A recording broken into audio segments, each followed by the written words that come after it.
নাগা সন্ন্যাসীদের জীবনধারা সাধারণ মানুষের কাছে রহস্যময়। সম্পূর্ণ তথ্য জানার জন্য ভিডিওটি প্রথম থেকে শেষ পর্যন্ত দেখতে থাকুন।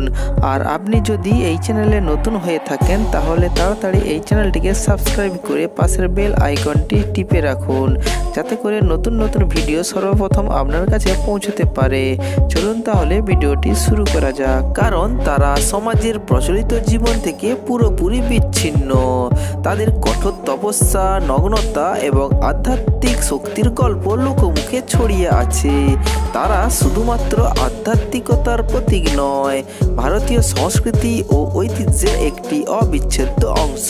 নাগা সন্ন্যাসীদের উৎপত্তি অষ্টম বা নবম শতাব্দীর দিকে, যখন আদি শঙ্করাচার্য ভারতীয় সংস্কৃতি ও ধর্মকে ঐক্যবদ্ধ করার জন্য বিভিন্ন ধর্মীয় সম্প্রদায় গড়ে তোলেন। তিনি শৈব ও বৈষ্ণবদের মধ্যে শান্তি স্থাপন এবং আক্রমণকারীদের হাত থেকে মন্দির রক্ষার জন্য নাগা সন্ন্যাসীদের সংগঠিত করেছিলেন। নাগা সন্ন্যাসীরা হলেন ভারতের একটি প্রাচীন ও রহস্যময় সন্ন্যাসী সম্প্রদায়। তাদের জীবনধারা, আচার অনুষ্ঠান এবং দেহসজ্জা বহু শতাব্দী ধরে মানুষের মধ্যে কৌতূহল ও রহস্য জাগিয়ে রেখেছে। তারা মূলত হিন্দু ধর্মের শৈব সম্প্রদায়ের অন্তর্ভুক্ত এবং মহাদেব শিবের ভক্ত। নাগা সন্ন্যাসীরা সাধারণত সম্পূর্ণ নগ্ন বা খুব সামান্য পোশাক পরিধান করেন। তারা শরীরে ছাই মেখে থাকেন, যা শিবের প্রতি তাদের ভক্তির প্রতীক। তারা কঠোর যোগব্যায়াম ও তপস্যার মাধ্যমে মানসিক ও শারীরিক শক্তি অর্জন করেন।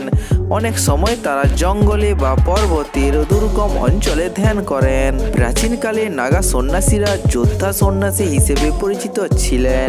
তারা হিন্দু মঠ ও মন্দির রক্ষার জন্য অস্ত্র শিক্ষা গ্রহণ করতেন। তলোয়ার, ত্রিশূল এবং অন্যান্য অস্ত্র ব্যবহারে তারা দক্ষ ছিলেন। কুম্ভমেলা নাগা সন্ন্যাসীদের জন্য একটি গুরুত্বপূর্ণ অনুষ্ঠান।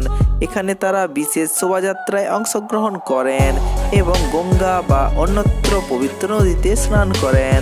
নাগা সন্ন্যাসীরা বিশ্বাস করেন যে কঠোর সাধনার মাধ্যমে তারা অতি প্রাকৃত ক্ষমতা অর্জন করতে পারেন। তাদের অনেক কর্মকাণ্ড সাধারণ মানুষের কাছে অলৌকিক বলে মনে হয়।